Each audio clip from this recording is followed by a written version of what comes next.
నాగార్జునకి పల్లెటూరు నేపథ్యంలో వచ్చే చిత్రాలు బాగా కలిసొచ్చాయి. గతంలో సోగ్గాడే చిన్నిరాయన చిత్రం విలేజ్ బ్యాక్ డ్రాప్ లో వచ్చి బ్లాక్ బస్టర్ అయింది.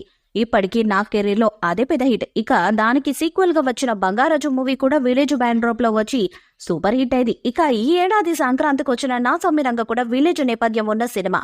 దాంతో ఈ నేపథ్యంలో సంక్రాంతికి సినిమా రిలీజ్ చేస్తే సూపర్ హిట్ కొట్టొచ్చని నాగార్జునకు బాగా అర్థమైంది. అందుకే బంగారాజు 2తో వచ్చే ఏడాది సంక్రాంతికి రావాలని ప్లాన్ చేస్తున్నాడు. ఈ సినిమాలో అఖిల్తో పాటు నాగ్ నటిస్తారనే సమాచారం. అఖిల్కి ఇప్పటి వరకు పెద్ద హిట్ లేదు. అది బంగారాజు 2తో తీరుతుందని అంచనా వేస్తున్నారు. బంగారాజు మూవీ 2022లో విడుదలైంది. అందులో పెద్ద బంగారు రాజుగా నాగార్జున నటించగా చిన్న బంగారు రాజుగా నాగ చైతన్య నటించారు. నాగార్జున కెరీర్ లో సోగ్గాడే చిన్నిరాయనది స్పెషల్ ప్లేస్. బంగారాజుగా ఆడియన్స్ ను ఆకట్టుకున్నారు. వాసివాడి తస్సదియా అంటూ ఆయన చేసిన హంగామా అందరికీ నచ్చేది. ఈ సినిమాకు సీక్వెల్ గా బంగారాజు. ఇందులో నాగార్జునతో పాటు ఆయన తనయుడు నాగ చైతన్య కూడా నటించారు. మనం తర్వాత తండ్రి తనయులు నటించిన చిత్రం ఇదే. కళ్యాణ్ కృష్ణ దర్శకత్వం వహించిన ఈ సినిమా సూపర్ హిట్ అయింది. బంగారాజుగా నాగార్జున ఎలా చేస్తారన్నది సోగ్గాడే చిన్నిరాయన సినిమాలో ప్రేక్షకులు చూశారు. అందువల్ల పెద్దగా సర్ప్రైజ్ అయ్యేది ఉండదు. ఈజీగా చేశారని అనిపిస్తుంటుంది. అయితే బంగారాజుగా నాగ చైతన్య నటన సర్ప్రైజ్ చేస్తుంది. పక్కా పల్లెటూరు యువకుడిగా ఆయన మెప్పిస్తారు.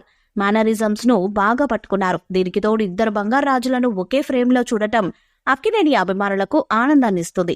ప్రేక్షకులకు కూడా కనువిందుగా ఉంటుంది. నాగార్జున నాగ చైతన్య ఇద్దరు కనిపించే సన్నివేశాలు సినిమాకు మేజర్ ప్లస్ పాయింట్. ముఖ్యంగా సెకండ్ హాఫ్ లో క్లైమాక్స్ ఫైట్ చూసేటప్పుడు ఫ్యాన్స్ కు గూస్ బంప్స్ రావటం గ్యారంటీ. క్లైమాక్స్ లో నాగార్జున డ్యూయల్ రోల్ లో ఓ కిక్ ఇస్తుంది.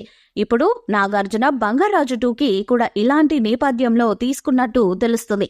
ఇందులో చిన్న బంగారాజు పాత్రను అఖిల్ చేస్తారని సమాచారం. గోదావరి యాసలో అఖిల్ ఆదరిపోయే సందడి చేసేలా కథను సిద్ధం చేస్తున్నారు. బంగారాజుని ఫ్రాంచైజీలుగా చేస్తామని నాగార్జున ప్రకటించారు. దాంతో భాగంగానే బంగారాజు 2 మొదలు పెట్టాలని చూస్తున్నారు. ఇప్పటి వరకు మోడర్న్ పాత్రలు, మాస్ పాత్రలు చేసిన అఖిల్ చిన్న బంగారాజు పాత్రలో విలేజ్ బ్యాక్ డ్రాప్ లో చేయడానికి రెడీ అవుతున్నాడు. ఇక పెద్ద బంగారాజుగా మరోసారి వాసివాడి తసదియా అంటూ ప్రేక్షకుల ముందుకు రావడానికి నాగార్జున రెడీ అవుతున్నట్లు తెలుస్తుంది.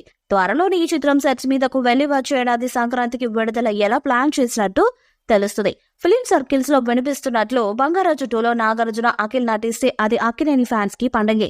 అంతేకాకుండా ఈ సినిమాలో అఖిల్ చేస్తే అతనికి కెరీర్ లో మొదటి బ్లాక్ బస్టర్ హిట్ పడే ఛాన్స్ ఉంది. ఈ వీడియోపై మీ అభిప్రాయాన్ని కామెంట్ బాక్స్ లో తెలియజేయండి. ఈ వీడియో మీకు నచ్చితే లైక్ చేయండి, షేర్ చేయండి, కామెంట్ చేయండి. మరిన్ని అప్డేట్స్ కోసం మన ఛానల్ ని సబ్స్క్రైబ్ చేయండి. అలానే పక్కనే ఉన్న గంట సింబల్ గట్టిగా కొట్టండి.